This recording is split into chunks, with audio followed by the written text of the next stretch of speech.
The show happens in the year 2074. While an Earth-wide temperature boost has crushed the planet and the public authority has imploded, global organizations have now assumed command and rule 90% of the world. These enterprises participate in clandestine fighting to acquire a piece of the pie in charge of the planet's regular assets. Representatives of these organizations live in safe regions known as green zones, while the unfortunate battle to make Duin hazardous, crime-ridden red zones. In the following scene, we meet our hero Ben, who carries on with a sumptuous life in the green zone. He is hitched to a lady named Laura, who is a plastic specialist. Ben works for one of the biggest organizations, named Spiker, which is controlled by Laura's MOM, Elizabeth. We then see the couple eating toward the beginning of the day with genuine bacon, which is extremely uncommon and costly in this world. They unexpectedly go over the news that psychological oppressors have bombarded the Spiker branch in Jakarta, causing many passings. Following this, Ben heads to work, where all workers and their bags are filtered before they are permitted in. Later, we see him and his supervisor Chad chipping away at a new creation called Everclear. It turns out this product can record and uncover an individual's considerations and dreams. Certainly, the outcomes will be out and out horrendous. They present it to a man named Julian, who is the head of safety. Anyway, there are still a few blemishes in the product, so Julian urges them to chip away at it further. Later in his office, Ben takes out an old photograph of a lady named Elena and utilizes facial acknowledgement to find her. He discovers that she is as of now being compelled to fill in as a whore in a spot called Paradise. It just so happens Shangri-La is a selective club run by Spiker where only the top leaders are permitted to visit. Ben is upset to see Elena's present status. Anyway, he likewise understands that he can't visit that spot given his lesser position. Through a flashback, we find that Ben is a previous Red Zone occupant who experienced childhood in a ghetto. His genuine name is Aaron, and Elena is his previous sweetheart. At night, Ben and Laura go for a heartfelt supper. She energetically shares with him that Spiker has at long last allowed them to eliminate the commanded contraception, permitting them to have a kid. Ben is anxious to hear this, yet he professes to be content about the new section. The following night, Ben and a few of his colleagues go to a Red Zone club and wind up drinking vigorously. The collaborators then take a road drug, yet Ben just professes to. Meanwhile, the unfortunate Red Zoners participate in merciless enclosure battles while the rich observers partake in the show.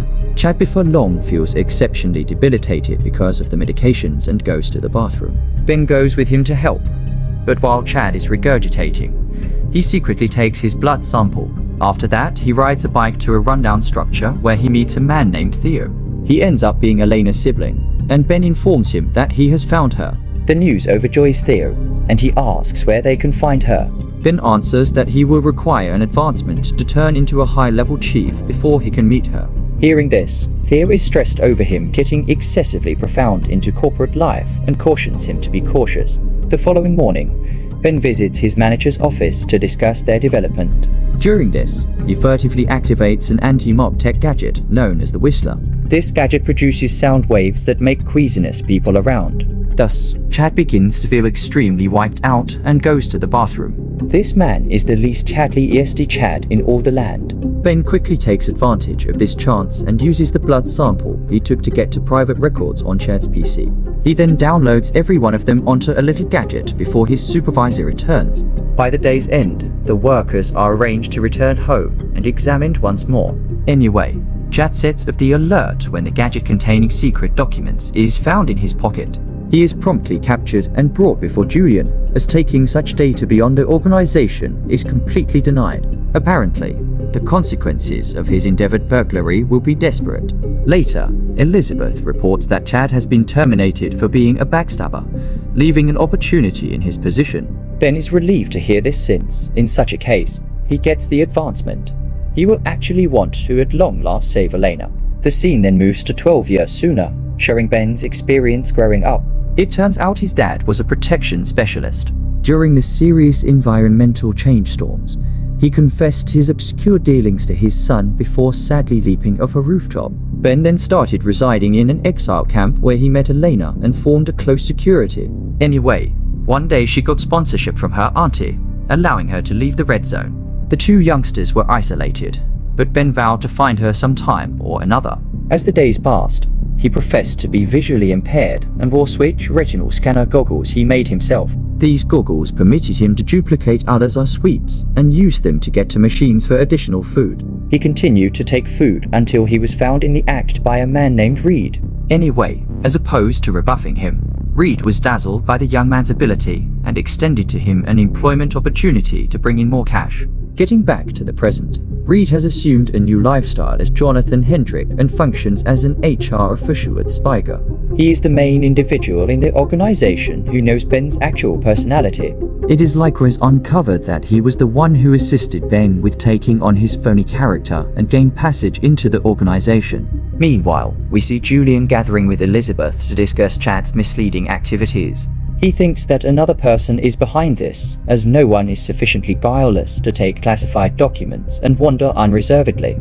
After hearing this, Elizabeth urges him to investigate everyone in that area thoroughly. Julian notices that her child-in-law, Ben, is likewise there, but she orders him to take the necessary steps to figure out reality.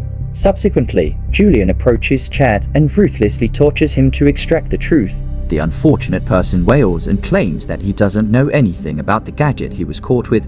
When asked about his recent visit to the Red Zone, Chad admits that Ben convinced him to go there. Meanwhile, Ben converses with his collaborator and requests that he admit that Chad was the one who took them to the Red Zone. The latter quickly agrees, as Chad's flight might improve his possibilities of advancement. After some examination, Julian learns from his group that Ben took the Whistler from the security division. Thusly, he gathers him for cross-examination and inquires as to why he didn't report it prior. Ben keeps on lying, guaranteeing that taking the gadget was Chad's idea and that he never questioned his manager. Julian says he will confirm this with Chad, and Ben apprehensively answers that he wouldn't mind. Following this, Julian heads to grill the unfortunate person once more. However, amazingly, he finds that Chad's memories have been completely erased per Elizabeth's orders. It turns out he was viewed as a liability since he had a lot of sensitive information about the organization. The investors were becoming concerned, so Elizabeth had to make this uncommon move. After this, the case is finally closed, and Chad is dumped in the Red Zone without any memory of his identity. His wife is also destitute, and his children are taken in by a rich family in the Green Zone. The next day, Ben gets a visit from Reed, who shares that an escort at Paradise was shot and killed while attempting to escape. This worries Ben, but Reed clarifies that he has no clue if it was Elena. He also encourages Ben to forget about that woman and focus on having kids with Laura, but our hero won't give up. The scene then cuts to a flashback to a few years back, where Ben met Elena again as an adult. She used to work at her family's diner while taking classes to earn her scholarship. Ben confidently approached her and showed her the ring she had gifted him years ago. Elena immediately recognized it, and the two friends embraced each other energetically. After finishing her shift, Elena went to her class, where she was required to inject a serum into her body and undergo extreme brain stimulation. Unfortunately, the test didn't go as planned, and she suffered a brutal seizure. Yet, before any serious damage was done, Ben, who had been keeping an eye on her, leaped to her rescue. He then asked her not to torture herself in pursuit of a scholarship. Back in the present, we see a propaganda video made by another large company, Inagi. The video targets kids and urges them to report anyone who criticizes the corporation. We then see the company's VP, Diana, watching the same video. She realizes that she doesn't want her child to grow up in such a toxic environment. In the following scene, Diana and Energy's leader, Bricklayer, arrive at Spiker for some business dealings. During this time, Diana has a secret meeting with Elizabeth and unveils Energy's plan to develop a super seed that can grow crops in deserts. This could wipe out all corporate competition and put Spiker at a disadvantage. Diana reveals that she wants to help Spiker with this creation before Inagi can complete it. When Elizabeth inquires why she wants to do this, Diana explains that she is pregnant and doesn't want her child to become an Inagi pawn. After hearing this, Elizabeth is prepared to enlist her and her organization. But there's one slight issue. Inagi has implanted a kill switch in Diana's blood, which will end her pregnancy if she tries to escape. Following their meeting, Elizabeth discusses the situation with her staff. Ben mentions that he heard an escort died in Paradise a few days ago. He then suggests using the woman's body to stage Diana's death. Elizabeth likes the idea and immediately gives it the go-ahead. She knows that it's risky, but she can't allow her organization to be crushed by Inagi. Unbeknownst to her, Ben's true motive is to examine the dead woman to check if she is Elena or not. Soon after, the dead escort is brought to the organization. To Ben's shock, he finds that the young girl has already undergone plastic surgery to look like Diana.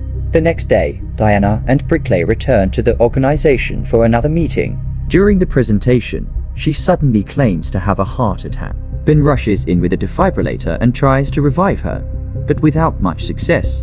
He then suggests that he should take her to the hospital, or else she won't make it. Bricklayer is hesitant to let her go and mentions the kill switch, but when the others urge him to turn it off, he reluctantly agrees. Following this, Ben proceeds to take Diana to the hospital, but when they reach the elevator, they replace her with the clone. Now that the switch is complete, Ben exits the elevator and sadly informs Bricklayer that Diana has died. In the fallout, Ben is given the dead escort's belongings by a staff member. While rummaging through them, he ends up finding Elena's ring. This destroys Ben, and he starts weeping hysterically, realizing that she is truly dead.